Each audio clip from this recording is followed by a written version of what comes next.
ನೀವು ನೋಡ್ತಾ ಇದ್ದೀರಾ, ನಾವೀಗಾಗಲೇ ಹೇಳ್ತಾ ಇದ್ದ ಹಾಗೆ ಡಿಕೆ ಸಂಪುಟ ಸಂಭಾವ್ಯರ ಪಟ್ಟಿಯನ್ನ ಹೇಳ್ತಾ ಇದ್ದೆ ನಾನು. ಪಿಎಂ ನರೇಂದ್ರ ಸ್ವಾಮಿ ಅವರ ಹೆಸರಿದೆ, ಶಿವರಾಜ್ ತಂಗಡಗಿ ಅವರ ಹೆಸರಿದೆ, ರುದ್ರಪ್ಪ ಲಮಾಣಿ ಹೆಸರಿದೆ, ಕೆಎಸ್ ಬಸವಂತಪ್ಪ ಅವರ ಹೆಸರಿದೆ, ಬಿ ನಾಗೇಂದ್ರ ಅವರನ್ನ ಮತ್ತೆ ಸಂಪುಟಕ್ಕೆ ತಗೊಳ್ತಾ ಇದ್ದಾರೆ. ಹಿಂದೆ ವಾಲ್ಮೀಕಿ ನಿಗಮದ ಅಧ್ಯಕ್ಷರಾಗಿದ್ದಂಥವ್ರನ್ನ, ರಿಜ್ವಾನ್ ಅರ್ಷದ್, ಸಂತೋಷ್ ಲಾಡ್, ಮಧು ಬಂಗಾರಪ್ಪ, ಪುಟ್ಟರಂಗಶೆಟ್ಟಿ,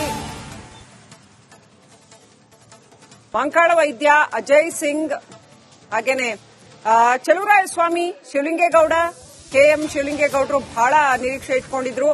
ಅದರಂತೆ ಎಚ್.ಸಿ. ಬಾಲಕೃಷ್ಣ ಅವರು ಕೂಡ ಇರ್ತಾರೆ ಅಂತ ಹೇಳಲಾಗಿದೆ ಸಂಪುಟದಲ್ಲಿ. ಗಾಯತ್ರಿ ಶಾಂತೇಗೌಡ, ಬಸವರಾಜ ರಾಯರೆಡ್ಡಿ, ವಿಜಯಾನಂದ ಕಾಶಪ್ಪನವರ್, ಲಕ್ಷ್ಮಣ ಸವದಿ ಹೆಸರು ಕೇಳಿ ಬರ್ತಾ ಇದೆ ಸಂಭಾವ್ಯರ ಪಟ್ಟಿಯಲ್ಲಿ.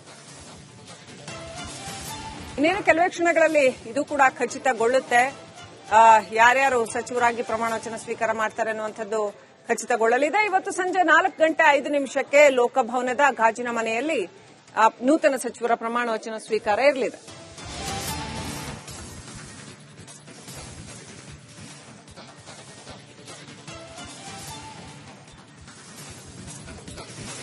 ಫುಲ್ ಫ್ಲೆಡ್ಜ್ಡ್ ಕ್ಯಾಬಿನೆಟ್ ಇವತ್ತೇ ಅಸ್ತಿತ್ವಕ್ಕೆ ಬರುತ್ತಾ? ಸಾಕಷ್ಟು ಅಚ್ಚರಿಯ ಹೆಸರುಗಳು ಇದ್ದಾವೆ. ಹೊಸಬರನ್ನ ಕೂಡ ಸಾಕಷ್ಟು ಜನರನ್ನ ತಗೊಂಡಿದ್ದಾರೆ. ಅದೇ ರೀತಿ ಹಳಬರು ಕೂಡ ಒಂದಷ್ಟು ಜನ ಇದ್ದಾರೆ. ಅದು ಮಧು ಬಂಗಾರಪ್ಪ ಇರ್ಬೋದು, ಸಂತೋಷ್ ಲಾಡ್ ಇರ್ಬೋದು, ಚಲುವರಾಯಸ್ವಾಮಿ, ಇವರೆಲ್ಲರೂ ಕೂಡ ಹಾಗೆ ತಮ್ಮ ಸ್ಥಾನವನ್ನು ಉಳಿಸಿಕೊಂಡಿದ್ದಾರೆ. ಖಾತೆಗಳ ಹಂಚಿಕೆ ಕುರಿತಾಗಿ ಈಗ ಕುತೂಹಲ ಇರತಕ್ಕಂಥದ್ದು. ಯಾರ್ಯಾರಿಗೆ ಯಾವ್ಯಾವ ಖಾತೆ ಕೊಡ್ತಾರೆ, ಹೇಗಿರಲಿದೆ ಸಂಪುಟ ಅನ್ನೋಂಥದ್ದು ಇವತ್ತು ರಾತ್ರಿ ಅಷ್ಟೊತ್ತಿಗೆ ಸಂಪೂರ್ಣ ಚಿತ್ರಣ ಗೊತ್ತಾಗತ್ತೆ. ಹೆಣ್ಮಕ್ಳಲ್ಲಿ ಗಾಯತ್ರಿ ಶಾಂತೇಗೌಡ ಅವರಿಗೆ ಸ್ಥಾನ ಸಿಕ್ಕಿರೋದು ಬಹುತೇಕ ಖಚಿತ ಅನ್ನುವಂಥದ್ದು ಹೇಳಲಾಗ್ತಾ ಇದೆ. ಕೊನೆಯ ಕ್ಷಣದಲ್ಲಿ ಏನೂ ಕೂಡ ಬದಲಾವಣೆ ಆಗಬಹುದು. ಇನ್ನೂ ಕೂಡ ಕೊನೆಯ ನಿರ್ಧಾರಗಳು ಬಾಕಿ ಇದೆ ಅಂತ ಹೇಳಲಾಗ್ತಾ ಇದೆ.